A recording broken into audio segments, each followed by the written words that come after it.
நள்ளிரவில் நடந்த 9 நிமிட தாக்குதல். பக்காவா பிளான் போட்ட இந்திய ராணுவம். பாகிஸ்தானில் நடந்தது என்ன? பாகிஸ்தானில் ஆபரேஷன் சிந்தூர் என்ற பெயரில் இந்திய ராணுவம் நடத்திய தாக்குதல் தொடர்பாக வெளியுறவுத்துறை செயலாளர் விக்ரம் மிஸ்ரி ரொம்பவே விரிவா பேசியிருக்காரு. காஷ்மீர் மாநிலத்தோட வளர்ச்சியை தடுப்பதுதான் பயங்கரவாதிகளின் நோக்கம். அது மட்டும் இல்லாம காஷ்மீர் மாநிலத்தில் அமைதியை சீர்குலைக்க திட்டமிட்டே பஹல்காம் தாக்குதல் நடத்தப்பட்டிருக்கு. பயங்கரவாதத்தின் அடையாளமாக பயங்கரவாதிகளின் புகலிடமாக பாகிஸ்தான் மாறியிருக்கு.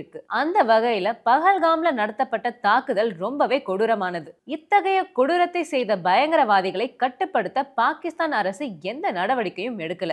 இந்த நிலையில் சுற்றுலா பயணிகள் மீது நடந்த இந்த எதிர்பாரா தாக்குதலுக்கு இந்திய ராணுவம் தக்க பதிலடி கொடுக்க திட்டமிட்டது. அதன்படிதான் ஆபரேஷன் சிந்தூர் என்ற பெயரில் பயங்கரவாதிகளின் முகாம்களை அழிக்க நள்ளிரவு 1:05 மணி முதல் 1:30 மணி வரை தாக்குதல் நடத்தப்பட்டது. மொத்தமாக 25 நிமிடங்களில் 9 இடங்களில் நடந்த தாக்குதலில் 21 பயங்கரவாத முகாம்கள் அழிக்கப்பட்டன. மத மோதலை தூண்டும் வகையில் இந்தியாவில் தாக்குதல் நடத்தப்பட்டது. பயங்கரவாதிகளை கட்டுப்படுத்தாத பாகிஸ்தான் அரசு அவர்களை ஆதரிப்பதாகவே பொருள்படும். அது மட்டுமில்லாம கடந்த மார்ச் மாதம் 4 இந்திய வீரர்கள் கொல்லப்பட்டனர். அதற்கு பயங்கரவாதிகள் பயிற்சி எடுத்த சர்ஜால் சாயல்கோட் முகாமும் அழிக்கப்பட்டதுன்னு விக்ரம் மிஸ்ரா பல்வேறு முக்கிய தகவல்களை இன்னைக்கு நடந்த செய்தியாளர் சந்திப்பில் சொல்லியிருந்தார்.